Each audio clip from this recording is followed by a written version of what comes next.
Europe 1. 11h, 13h, Elliott Deval et vous. Il est midi sur Europe 1 et on poursuit Elliott Deval et vous, toujours avec Estelle Lafont bien sûr, avec Sébastien Ligné, chef du service politique de Valeurs Actuelles. Vous avez vu, je l'annonce avec un peu de punch parce que vous êtes fatigué, Sébastien. Vous aviez les yeux dans le vide, que vous avez regardé. Je pense qu'il imaginait dans son lit. Bah non, vous êtes dans le studio d'Europe 1 et on commente l'actualité ensemble. On est mieux ici. On a besoin de votre analyse, votre expertise, Sébastien Ligné, puisqu'on va parler de politique et non de politique fiction, de responsabilité politique. C'est important le mot de responsabilité politique, surtout en ces temps où la violence politique a des conséquences dans la rue. On est toujours bien sûr avec Éric Revel et on vous pose cette question à midi. Le meurtre de Quentin, LFI responsable de ce drame, ce n'est pas moi qui le dis, c'est Laurent Wauquiez dans les colonnes du JDD. Je vais vous lire l'interview de Laurent Wauquiez. L'extrême gauche a du sang sur les mains, j'éprouve une profonde colère, dit-il, parce que cela fait des mois que je dénonce ce qu'est réellement la France insoumise. Toute une partie de la classe politique a été dans le déni, il aurait pu rajouter le déni médiatique. Il aura fallu ce drame pour ouvrir les yeux. Après ce drame, ils auraient pu faire preuve de dignité en coupant enfin les ponts avec l'ultraviolence. Or, ils ont fait exactement l'inverse depuis des jours, avec indécence et cynisme. Ils ont cherché à se poser eux-mêmes en victimes. Quelle honte, dit-il. Et enfin, Jean-Luc Mélenchon et la France insoumise sont responsables de ce drame. Cette phrase, c'est la phrase la plus importante. Jean-Luc Mélenchon et la France insoumise sont responsables de ce drame. Ils avaient le choix d'un autre chemin. Ils ne l'ont pas pris. La France insoumise est toxique pour notre vie démocratique. Laurent Wauquiez qui dit ça dans les colonnes du JDD. Je vous propose d'écouter Jérôme Guedj cette fois-ci, socialiste. Jérôme Guedj qui considère que la France insoumise a une responsabilité morale dans la mort de Quentin. Quand on est un décideur et un responsable politique, chaque geste, chaque acte, chaque parole a des conséquences. Et donc quand on s'acoquine, quand on adoube, quand on noue un partenariat, quand on dit que sont des alliés un groupe d'autodéfense, je mets beaucoup de guillemets, populaire, ainsi autoproclamé, eh bien on prend le risque que ceux qu'on a validés se trouvent exposés à des situations comme celles que nous avons vécues. Donc oui, il y a une responsabilité morale et il ne faut pas l'évincer, il ne faut pas l'évacuer. Jérôme Guedj qui va plus loin puisqu'il dénonce les connivences entre la France insoumise et les groupes violents. Écoutez Jérôme Guedj. Il y a toujours eu des groupes violents dans les années 60, 70, ça a castagné, et ce n'est pas folklorique et ce n'est pas sympathique. La différence, c'est l'espèce d'adoubement que certaines formations politiques peuvent avoir accordé à ces nervis et à ces violents. Une sorte de fascination pour la violence, ce qui pour moi est une rupture principielle avec ce qu'est justement la politique. Et singulièrement à gauche. À gauche, nous avons traiter cette question. Il ne doit plus avoir de fascination pour la violence révolutionnaire et la conquête du pouvoir ne peut se faire que par la voie démocratique, le débat, les urnes, le vote. Et donc, à chaque fois que des formations politiques, je le dis avec gravité et solennité, qu'une partie de la gauche qui prétend exercer le pouvoir pour la nommer la France insoumise ait eu cette complaisance, cette connivence, cette fascination et aujourd'hui cette solidarité, ça c'est un problème majeur. Parce que on touche au cœur de l'identité politique et de la manière de concevoir le débat démocratique. Et dans la France insoumise, bien sûr, il y a un certain Raphaël Arnault, fondateur de la Jeune Garde, dont l'assistant parlementaire dort en prison depuis maintenant 72 heures, détention provisoire, parce que il est mis en cause dans le drame. Et Aurore Berger, ce matin, la ministre était l'invitée du grand rendez-vous Europe 1 CNews Les Échos, appelle à la démission de Raphaël Arnault. Le devoir de décence, si tant est que ce mot ait du sens pour la France insoumise, serait évidemment de le mettre au banc de la France insoumise, de l'exclure du parti, de l'exclure du groupe politique. Est-ce qu'on a un mot de Jean-Luc Mélenchon à l'encontre de la Jeune Garde, à l'encontre de ce mouvement, à l'encontre de ces factieux, à l'encontre des conséquences que cela a emporté, c'est-à-dire la mort d'un jeune homme? Non, il a réaffirmé encore cette semaine, après donc le décès de Quentin, il a réaffirmé que personne au grand jamais ne le couperait de ses bases militantes, quelles qu'elles soient. Et les Français, ils ne sont pas dupes, parce que 2 Français sur 3 ont décidé aujourd'hui, encore un peu plus, qu'ils pourraient faire barrage à la France insoumise, même en votant pour un candidat dont ils n'épousent pas les idées forcément, pour faire barrage à la France insoumise. Alors, la France insoumise est-elle un danger pour notre démocratie ? Est-ce qu'elle est responsable dans le drame qui est arrivé la semaine dernière ? C'est du moins les accusations que portent Laurent Wauquiez, Aurore Berger, Jérôme Guedj. Vous en pensez quoi, Sébastien Ligné ? Disons qu'il y a une double responsabilité. Il y a déjà une responsabilité directe du parti de la France Insoumise, de par le fait qu'en effet, un collaborateur LFI est aujourd'hui mis en examen pour complicité d'homicide. Collaborateur de Raphaël Arnaud, cofondateur de la Jeune Garde, qui est directement impliqué dans le lynchage de Quentin.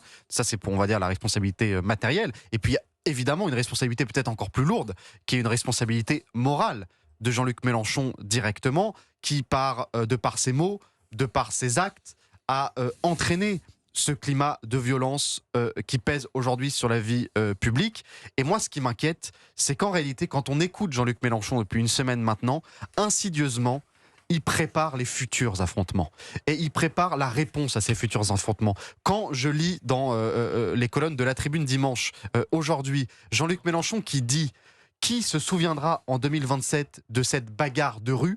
Ce sont ses mots pour parler du lynchage de Quentin. Il prépare l'après. Il dit finalement, tout cela n'a aucun impact électoral, donc on peut continuer à le faire. De la même manière que quand Jean-Luc Mélenchon, 2 jours après le lynchage de Quentin, dit « c'est nous qui sommes attaqués » en parlant de la France insoumise, il prépare les futurs affrontements. Parce qu'il dit finalement, nous allons être attaqués à nouveau, nous avons besoin d'être défendus. Et ça, en effet, dans le climat présidentiel qui s'annonce, c'est extrêmement dangereux. On est en direct avec les auditeurs, vous le savez, les auditeurs ont la parole dans cette émission. C'est vous qui donnez le tempo de cette émission. On parle de la France insoumise, de la responsabilité de la France insoumise dans le drame qui est arrivé à Quentin. On est en direct avec Sandrine qui souhaite peut-être parler de la France insoumise et liée aussi à ce qui s'est passé hier, c'est-à-dire cette marche en hommage au jeune Quentin, 23 ans, battu à mort par une milice d'ultra-gauche. Bonjour Sandrine. Bonjour Elliot. Merci d'être en direct sur Europe 1. Alors pourquoi prenez-vous votre téléphone et pourquoi souhaitez-vous réagir ? Il y a plusieurs choses en fait. La première des choses, c'est que je voudrais réagir par rapport au traitement médiatique qui a eu lieu et qui a toujours lieu à l'heure actuelle, qui est absolument insupportable, qui est ignoble. Et ensuite, effectivement, la responsabilité morale, la responsabilité politique de la France insoumise est de toute façon avérée. Donc, quoi qu'il arrive, la France insoumise est responsable. Peut-être moralement, peut-être politiquement, mais quoi qu'il arrive, ils sont responsables. C'est juste du bon sens, en fait. Et quand vous parlez du traitement médiatique, vous parlez de quoi ? De la marche pour Quentin hier, c'est ça ? Alors, vous aviez entièrement raison, Elliot, hier soir, quand sur CNews, vous disiez comme quoi, aujourd'hui, ils allaient parler exclusivement des saluts nazis qui ont été proférés de façon absolument ignoble. On va être très clair. Ça, c'est quelque chose qui est hautement condamnable et punissable, ça c'est sûr. Maintenant, effectivement, je vois sur une de vos chaînes concurrentes qui effectivement ne traite que de ça. Et à aucun moment, il ne parle en fait de la manifestation, de la contre-manifestation des antifas, où on parle et on scande effectivement « abat l'État, abat les flics, abat les antifas ». Enfin, voilà, c'est le 2 poids 2 mesures. Toujours sur la même... Mais c'est pour ça qu'on a passé... Non mais il n'y a pas de problème, et on comprend votre colère, et on l'entend surtout. Et c'est pour ça que la première heure de cette émission était aussi dédiée au traitement médiatique de la marche organisée en hommage à Quentin du côté de Lyon. Et vous parliez de la contre-manifestation, c'était à Rennes avec cette banderole « Ici, on ne pleure pas pour les nazis ». Et les militants d'ultra-gauche se scandaient « Abat l'État, les flics et les fachos ». Alors, Raphaël Arnaud, la France insoumise, et Raphaël Arnaud, il est très silencieux depuis une semaine. Et puis, il a des avocats. Il y a les lieutenants de la France insoumise. Thomas Porte, hier, était sur le plateau de nos confrères de BFM pour défendre Raphaël Arnaud. Écoutez Thomas Porte. Raphaël Arnaud est à ce jour innocent. C'est un député du groupe parlementaire de la France Insoumise. Et maintenant, ça suffit. Raphaël Arnaud prendra la parole et s'exprimera quand il décidera de s'exprimer. Mais il se cache. Non, il se cache pas. Aujourd'hui, vous avez 15 jours de cabale sur cet homme-là qui est traîné dans la boue. Tous les jours, on dit que c'est presque lui qui a été assassiné, la personne à Lyon. Raphaël Arnaud, je le redis, était avec moi dans l'hémicycle. Donc maintenant, ça suffit. Mais la jeune garde n'existe plus, elle a été dissoute. Il y avait même une procédure au Conseil d'État pour contester la dissolution. Aujourd'hui, cette organisation n'existe plus. Et vous essayez de faire le lien avec une organisation dissoute, avec un député qui avait participé à l'époque à sa création et qui n'a rien à voir dans ce qui s'est passé à Lyon. Et vous pourrez toujours compter sur la France Insoumise, en tout cas sur moi, pour avoir une défense très claire de mon camarade et ami Raphaël Arnaud, qui traînait dans la boue, et c'est absolument insupportable. Non mais c'est une réécriture complète de l'histoire, Éric Revel. Complète de l'histoire. Moi je dis au député Porte, non, ça ne suffit pas, justement. Ça ne suffit pas. Nous avons besoin, et la justice lui demandera des comptes, des explications de Raphaël Arnaud. Quand vous avez l'un de vos assistants qui est en prison pour sans doute tabassage mortel, on parle d'homicide volontaire, c'est-à-dire de meurtre. Il faudra que M. Raphaël Arnaud nous explique ce que faisait son assistant payé par les deniers de la République, alors qu'il est dans sa circonscription, normalement à Avignon. Qu'est-ce qu'il faisait à Lyon? Qui lui a demandé d'aller là-bas? Si M. Arnaud n'a aucun lien avec quelqu'un qui est un assistant parlementaire, qui ne sait pas ce que son assistant fait, qui ne sait pas où il est, qui ne sait pas quelles idées il porte, alors... Pardonnez-moi, Elliot, mais on nous prend vraiment pour des abrutis. Surtout et je que vais dire à Thomas Porte... Non mais, précisez quand même aux auditeurs, déjà, on ne va pas faire l'enquête avant l'enquête, il y a l'enquête qui est en cours. Mais la façon dont ils sont suffisamment professionnels et on verra. Il n'y a rien à voir, on en est qu'au début. Ça ne suffit pas. Non, mais, on veut entendre M. Arnaud. L'assistant parlementaire de Raphaël Arnaud était à Lyon. Il faut rappeler que Raphaël Arnaud, il est député à Avignon. Ben oui. Rien à voir avec, c'est ce que je viens de dire, Elliot. Avec Lyon. Vous avez raison, Éric Revel, mais je voulais juste le préciser une nouvelle fois. La jeune garde a été dissoute, donc la jeune garde n'a rien à voir dans cette histoire. S'il vous plaît. Même la justice reconnaît le rôle de la jeune garde. Les enquêteurs parlent de la jeune garde dans les comptes rendus. Ils s'affichent comme étant des militants de la jeune garde, ces antifascistes. Enfin, s'il vous plaît, c'est pas une démarche administrative qui fait que du jour au lendemain, on passe de la jeune garde à la jeune garde n'existe plus. Les militants restent. C'est pas parce qu'ils ont perdu le nom de la société que les salariés n'existent plus, si vous voulez. Quentin nous appelle depuis Besançon, mais Quentin était à la marche. Merci de nous appeler au 01 80 20 39 21. Pourquoi, et puis est-ce que vous pouvez, plutôt que de nous dire pourquoi vous souhaitez nous appeler, surtout racontez-nous ce que vous avez vécu, cher Quentin. Je comprends pas tout ce qui se passe, tout ce qui se dit, c'est incroyable. Moi, ce que j'ai vu, c'est des gens simples qui marchaient dans le calme, qui scandaient certes des phrases, mais pour montrer un peu la colère que les Français ont.